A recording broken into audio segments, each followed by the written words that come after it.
Este é um canal não oficial. Acesse o episódio completo no comentário fixado. Bem, o Sergei Krikalev é o russo, a gente chama que é o último cidadão soviético. É. Ele sobe pra estação, A União Soviética cai. acaba. E aí? Quem que vai buscar ele? Quem que vai buscar ele? Ficou preso lá. Esse aí, Esse é um ele é o Dragon, astronauta. ó. É, leva astronauta. E ele é construído deitado também, ou não? Ele é deitado. Ele é deitado, ele vai nessa plataforma, tá deitado, na hora que chega na base de lançamento, Ele é levanta içado. ele assim. Os russos fazem a mesma coisa. Tá? E Essa aí é da Dragon, que tá ali na frente não é carga, é pra pôr pra levar astronauta. a ali. pessoa, né? Isso. Parece um banheiro químico em cima. Mas daí que tem um negócio, cara. Isso aí foi um outro contrato. Ele ganha, pro pessoal entender, né? Ele tem um contrato com a NASA pra levar carga. Missão científica. Aí depois, lembra que o Lucas falou que em 2011 acabou, não tem mais astronauta americano voando de solo americano e nem um foguete americano. É. Os Estados Unidos pagavam 88 milhões de dólares pra Rússia, pra pôr um cara sentadinho na Soyuz. Quase 90 milhões de dólares. Entendeu? Aí, só que você tem que provar. Você tinha que provar que era possível levar carga, agora você tem que provar que é possível levar gente. Que é onde a gente vai chegar na Starliner aqui. Ah, é? Eu acho que antes de levar a gente, eles tiveram que provar que conseguiam fazer docagem também Sim. na estação espacial para levar carga para a estação espacial. Acoplar. Então eles tinham que levar comida, Então a cada 3, 4 meses você tem um voo para reabastecer a Estação Espacial Internacional, que não vai astronauta, vai só carga. E eu, por exemplo, uso bastante esse tipo de voo para minha empresa, porque a gente manda experimento para a Estação Espacial, eu mando nesse tipo de voo. Então, eu sou cliente da SpaceX, mas eu não bato na porta da SpaceX e compro. Que é uma coisa interessante. Hoje, se você bater na porta e falar, eu quero um voo, não tem. Acabou. Então, assim, existe... Mesmo com essa quantidade toda de voo? Tá tudo reservado já há anos. O que você tem? Você tem os cambistas. Então, o cara comprou lá atrás E tá segurando. Você tá segurando, você negocia com segurando esse o cara, ingresso. entendeu? Nossa. E aí, a gente tem que mandar coisa pra estação espacial, eu vou num desses cambistas. Eu tô falando cambista só pra galera entender, obviamente. Claro. E aí a gente Intermediário, negocia, né? É um intermediário, Intermediário né? E aí no eu coloco processo. carga dentro de alguma pessoa que já tá levando uma carga maior. Ele me dá um espacinho lá e a gente leva pra estação espacial. Que doideira. Você recebeu aqui a Patrícia...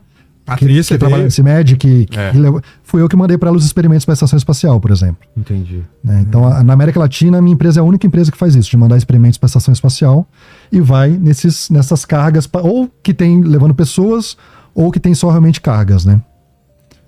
Então ele teve que provar que era possível levar gente. Ele provou lá em 2019, né? 19, 20, na Que ele meio da fez? Pandemia. Qual foi o voo que ele fez? Primeiro ele fez o voo orbital, né? Primeiro ele fez um voo orbital sem ninguém dentro da cápsula, depois ele colocou 2 astronautas, igualzinho a Starliner fez. Colocou 2 caras, ela chegou, acoplou, voltou sem problema nenhum. Aí ela ficou certificada, Mas como que é? Sobe, sobe, aquela ponta de cima solta, tá. E o resto fica onde? o resto volta, porque é o primeiro estágio dele. O dele pousa na balsa, É ou aquelas pousa em imagens terra. que a gente vê de pousando bonitinho. Isso, É muito isso aí. assustador. E aí a pontinha... A ponta vai, ali tá vendo que tem um risquinho ali na ponta? Aquela coisinha abre Sei. e ali tem uma coisa para acoplar na estação. E os astronautas estão ali dentro. Ah, Então ele provou que era possível fazer isso e trazer os caras com segurança. Aí a NASA vai Essa lá, foto tá melhor, tá vendo? Aí, ó. tá. Isso aí, ó. Aí dá pra entender beleza. isso aí, ó. E eles levam carga naquela parte de trás Isso. e embaixo dos assentos. Então, uma mistureba... que Aproveita, né? Cada onde dá, espacinho vai. você põe uma coisa, cara. Claro. Né? Cada espacinho só é uma coisa. E aí, na hora de voltar, aquela parte de trás é perdida e volta só a cápsula. E aí ele aproveita na cápsula para trazer pessoas e trazer também os experimentos, né? Entendi. Isso aí. Que é isso que pousou semana passada com os outros caras. E aí o paraquedas tá no alto ali, abre o paraquedas, esse cara desce de paraquedas, né? E aí, para chegar nesses astronautas, o que acontece? Quando a NASA quer levar astronauta, até quando quer levar carga, não é só a SpaceX que leva, tá? É bom falar isso. Hoje Carga tem várias. Hã? Carga são várias empresas que levam tem a hoje. Northrop Grumman, tá levando, né? Tem a Cygnus, né? A Cygnus, que é da Northrop, né? Isso. Que era da Orbital, a Orbital foi comprada, Isso, né? isso. Então, aí tem lá os ATV, Tem né? os ATV que Tem. voam poucas vezes. Tem as Aí tem Progress, os HTV dos japoneses. Isso. Tem as Progress, né? Tem os russos. Então tem uma galera que leva carga para a estação espacial. Né? Aí quando ele vai fazer o negócio de levar astronauta, a NASA faz ali tipo uma concorrência, será que pode falar isso? Pode. Pode, né? É uma concorrência. Um edital, né? É. E 2 empresas ganham. Quais? SpaceX E Boeing. Entendeu? Elas ganham a concorrência no mesmo dia, cara. O contrato ali é assinado com os dois. Dizem, né, as más línguas que a Boeing recebeu o dobro de valor da SpaceX. O veículo da Boeing é esse aqui, ó. Que tá na minha Starliner. camisa aqui. É o Starliner. É. E... A Boeing ganha 4,1 bi nesse contrato e a SpaceX 2 e alguma coisa, entendeu? E aí é que começa a confusão. A SpaceX, desde esse dia que assinou o contrato até hoje, ela já levou 44 astronautas pro espaço. E a Boeing? Quantos? Dois que não voltaram nela. Que não voltaram nela. Teve vários problemas ao longo do projeto. No primeiro teste orbital, Ela não chegou. não chegou. Voltou antes de já chegar na estação. Teve que fazer uma reentrada. Aí no segundo ela chega. Não, aí eles pulam, né? Aí eles vão pro primeiro tripulado. Já é o tripulado. Aí dá certo. Mas aí faz a docagem? Acho que não, né? Não faz. Não faz a docagem, volta, funcionando bem. Aí vai fazer o 2, que é o que foi o ano passado, que leva a Sanita e o Butch. Que tem um porquê que eles foram escolhidos, né? Eles ajudaram a desenvolver a cápsula. A desenvolver a cápsula. Essa é da Boeing. E aí, o que acontece? Na hora que vai fazer a docagem, o motor começa a não responder da maneira correta. Os motores de manobra para fazer a docagem, eles conseguem resolver o problema, faz a docagem, só que aí levanta... Não, cara. O cara foi muito foda. É? O Butch lá foi muito foda. Piloto, né? O cara foi sensacional. Ele acoplou o negócio com um monte de motor sem funcionar, cara. Lembra de acoplar? Sim. Que eu falei que é o problema? Lá do bus. Você tem que dar um tirinho pra cá. A nave... Isso aqui, toda vez que você dá um tirinho, você gasta combustível. Aí é até legal a gente explicar rapidinho. Aqui em terra, o seu motor funciona, tem a pressão da gravidade. No espaço não tem. Então esses motores aí, os caras colocam hélio. O hélio dá tipo uma pressionadinha ali pro motor começar a funcionar. Esse hélio é o tal do hélio que começou a vazar nessa nave. Quando começou a vazar hélio, teve vários desses motorzinhos aí que pararam de funcionar. E o cara acoplou na estação, meu amigo. Na raça, na mão. Isso aí é tudo para acoplar automático. O cara catou a nave ali na mão. Primeiro transmitiu o acoplamento, teve uma decisão. Chegou um momento que eles estavam decidindo se acoplar ou volta. Volta ou acopla? Volta ou acopla? O cara falou, chá comigo, meu amigo. Foi na raça, acoplou. E aí, cara, começou uma das maiores novelas modernas. Mas assim, não foi uma coisa também na loucura. Porque assim, qualquer coisa que você faz em estação espacial é muito protocolo, é muito difícil de acontecer. Então se deixaram ele acoplar, é porque sabiam que ia dar certo. Cara, tanto que o cara ficou parado. Ele ficou, cara, eu transmiti isso aí. A Starliner ficou parada aqui, a estação aqui. Eles ficaram parados, um de frente pro outro, quase uma hora. Pra tomar a decisão se ir ou não. Imagina as reuniões, as loucuras que não tava. Mas toda vez que você vai certificar esses veículos, você deixa muitas vezes dias parado pertinho da estação espacial para garantir que todos os protocolos estão sendo cumpridos corretamente, que não vai ter problema nenhum. Se você fizer alguma coisa errada, você pode destruir a estação espacial. E tem um monte de gente morando lá, né? Esse que é o ponto. Imagina se numa dessa um motor que tava funcionando para e ele baixa na estação. Acabou. Entendeu? E aí ele, né, destrói ali, ou bate no painel solar. Qualquer coisa. Tem um monte de coisa que pode dar errado ali. E pode acontecer, porque como começou a dar problema, o pessoal não sabia. Aí que entra pra mim aí o Lucas pode falar o que ele acha, mas começou a dar vários problemas que os caras não sabiam nem que problema que era, né, cara? Por isso que demorou algumas semanas para os caras decidirem o que fazer ali. Mas assim, acoplou, funcionou, os caras entraram. Aí começou toda uma discussão se deveriam voltar naquele veículo ou se deveriam abortar. E aí o que aconteceu, que é o que eu acho que não tá sendo muito falado nos Estados Unidos, mas no Brasil as mídias não estão falando sobre isso. Coincidiu com a corrida presidencial. Né? E aí, cara, começaram a relembrar da Colômbia. E aí o Biden provavelmente falou, cara, se eu coloco esses astronautas para voltar na Boeing e morrem, né? A Kamala Harris, ela era a presidente do Conselho Nacional do Espaço. Então a pessoa que estava concorrendo era a presidente, porque a vice-presidente dos Estados Unidos sempre é a presidente do Conselho Nacional do Espaço. Imagina se coloca essa galera e morre. Então o governo falou assim, não, esquece. Não quero nem saber, não quero nem ouvir a Boeing. Volta sem os astronautas. Só que a Boeing já estava numa situação horrível, porque ela estava atrasada, estava com problema, e ela começou a pesquisar que nem uma maluca os problemas que tinham acontecido. Ela falou assim, galera, eu estou segura de que o veículo vai voltar bem. Se vocês quiserem mandar o astronauta com a gente, aí mande. Lembranças da Colômbia. E aí... Aí começou, cara, uma treta gigante, cara. E era horrível. Eu transmiti várias conferências de imprensa. Era horrível de ver, cara. Isso foi em junho, tá? Aí eles foram lançados em junho, eram pra ficar 7 dias lá. E aí, A nave voltou em setembro. Aí voltou sozinha. Só que eu acho, não sei você, eu acho que foi a melhor saída pra todo mundo. Eu acho que foi, lógico que Foi foi. mesmo? Foi a melhor Porque, saída, assim, foi, cara. A Boeing provou que poderia voltar. Sem Porque ela colocar em voltou, risco de ela voltou ninguém, né? perfeita. Né? Claro, com os problemas todos Sim, que ela teve de manobra e tal, mas ela conseguiu voltar. Os astronautas ficaram lá.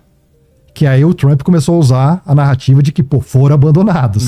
Né? O próprio Elon Musk usou essa narrativa, foram abandonados. Só que a NASA falou, não, cara, a gente sempre tiveram... Os caras estavam trabalhando, a Sanita virou comandante da estação. E assim, o plano de contingência sempre aborda essa ideia de que astronautas podem ficar mais tempo no espaço. Não foi a primeira vez. Não foi. Já aconteceu isso antes. Ah, é?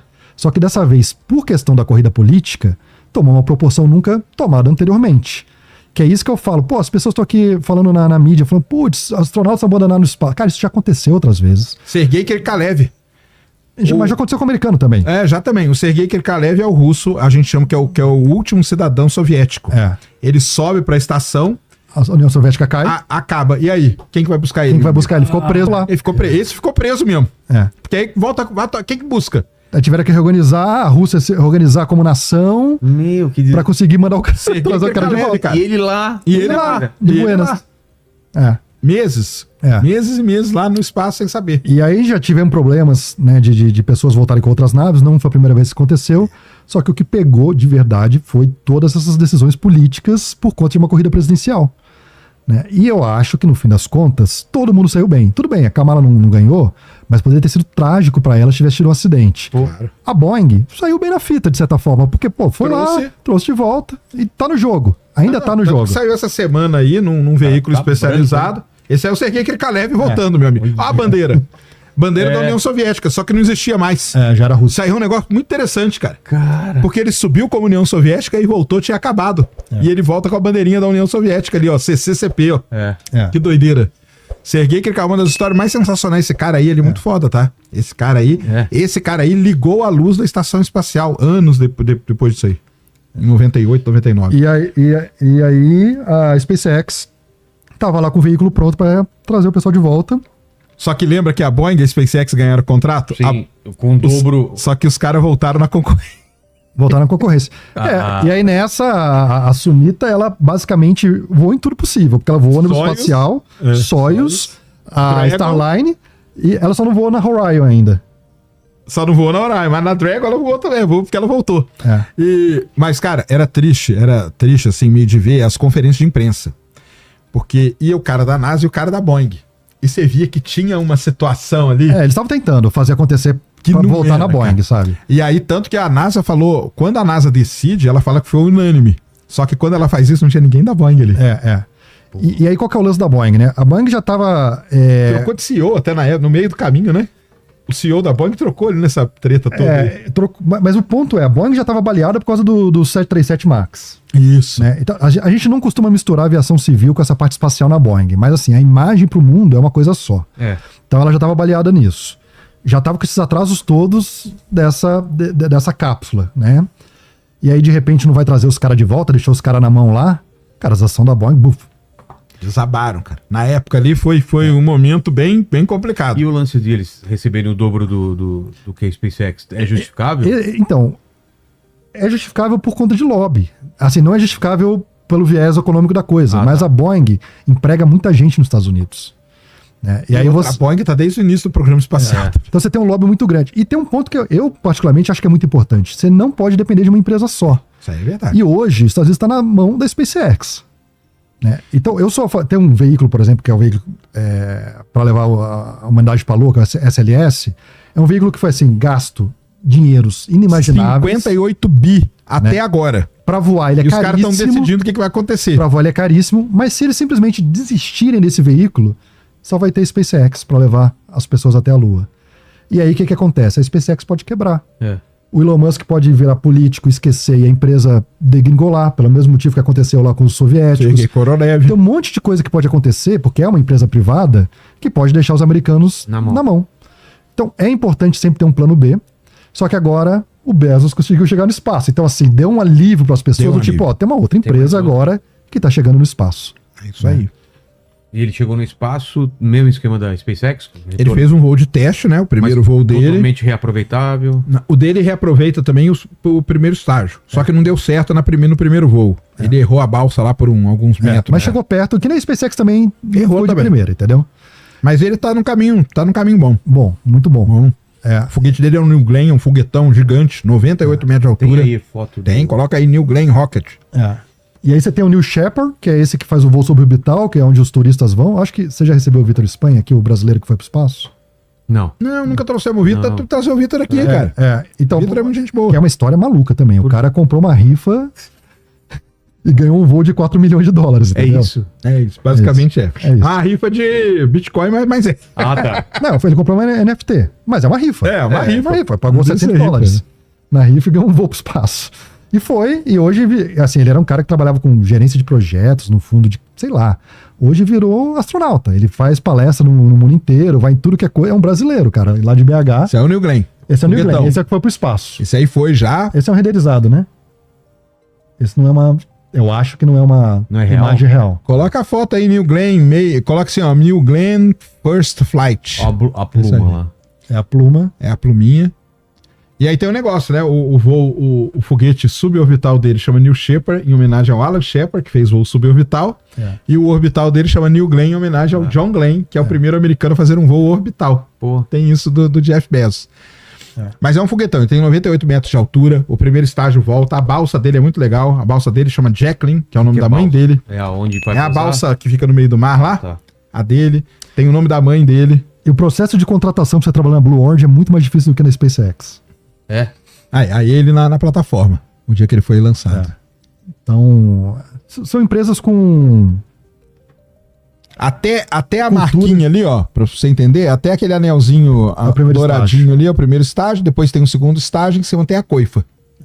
O segundo se perde, não volta. É? É aí igual o da SpaceX. Mas a Falcon 9 é a mesma coisa. Mesma coisa? Quem vai resolver isso é É o Starship, que aí volta Só vai tudo. perder o Hot Stage, né? Só o hot stage. Qual que é o lance da Starship? Só que, ó, só pra você ter uma ideia, o Falcon 9 ele tem 70 metros de altura, esse aqui tem 98 e a Starship tem 122. Então esse cara aqui, ele é mais ou menos do tamanho de um Starship, Tá. entendeu? O Starship é o que vai pra Marte, vai levar carga também, vai pra Mas Lua. qual a diferença do projeto? Cara, ele leva muita carga pro O espaço. Starship é o gigantão lá. O tá Starship falando é o que é de aço inox, 100 toneladas. que usa o motor Deixa eu Raptor, ver, entendeu? A gente tá falando de 100 toneladas de carga. Um negócio que nunca foi pensado E anteriormente. volume também, né, cara? Porque ele tem Volume 9 metros de gigantesco. diâmetro, então E aí ele abre aqui a capotinha dele, solta as coisas, fecha, então ele pode pegar coisa, pode pegar detrito espacial, consegue manobrar, e aí volta tudo pra Terra. Esse que é o mais maluco, né? Então, o ônibus espacial talvez chegou perto de conseguir voltar Talvez. tudo. Perdeu lá, perdi o tanque laranja lá que a gente mostrou pra você, mas de resto aproveitava tudo. A Starship, com exceção de um pequeno estádiozinho que faz... Ele consegue ligar o motor antes dos estágios separarem, com exceção disso, que é um anel. Olha isso, que bonito. Então, Tudo volta essa pra Terra. parte, tudo volta. Essa parte aí de baixo prateada tem 70 metros de altura e a parte preta, que é a nave mesmo, tem 50. É a parte preta que a gente chama de Starship. A Starship. Hoje, o que ele já consegue fazer? Aí só lembrando, pessoal, isso aqui é um protótipo ainda. Ele fez o 8º voo dele agora. Quantos você já viu ao vivo? Eu já vi 3. 3. Tudo isso sem piloto, sem Nada. Nem carga, não tem nada. É só Tudo tô testando. automatizado. Porque o que eles querem fazer? Aqui, essa parte de baixo, ela volta e é agarrada por aquele braço lá. Já viram ele sendo agarrado? Não. Não? Coloca aí, cara. Tá vendo aqueles Coloca dois assim. braços em cima Sei. lá? Super, coloca o Faz videozinho assim, aí, ó. Faz assim, é que nem o chopstick japonês. sei, Você vai ver, você vai ver. Super Heavy, coloca aí, Super Heavy Capture. Coloca assim. Essa parte de booster, né? A gente chama de Super Heavy. Ah. Então o Starship é em cima e embaixo é o Super e tem Heavy. esse banquinho aí. E tem esse banquinho que é a mesa. Que é onde ele fica apoiado pra ligar os 30. Ele tem 33 motores daquele lá que você mostrou embaixo ali. Que material é esse pra aguentar isso? Então, no primeiro voo dele, o negócio Arrebentou arrebentou o chão. Tinha concreto, e aí era um monte de coisa. detonou tudo, cara. Aí eles foram. Até hoje lá na praia ali do lado tem o concreto do primeiro voo que foi jogado longe. Aí eles mudaram, colocaram agora em. É tudo, cara, tudo que puder fazer em aço inox, nós vamos fazer. Eu não sei se você fez isso, mas, por exemplo, o Pedro Palota, um amigo nosso que já veio aqui, inclusive, Já. ele fica catando coisa lá, cara. Eu Ele já vai lá. catei, eu tenho os pedaços do Starship em casa. Sério? Sim. Acha os... É, porque cai, coisa que cai ali, você vai lá na praia depois e pega. Este é um canal não oficial. Acesse o episódio completo no comentário fixado. Se você gostou deste corte, aproveite para se inscrever no Pod Trechos. Deixe também seu like, sua inscrição e curta mais um corte.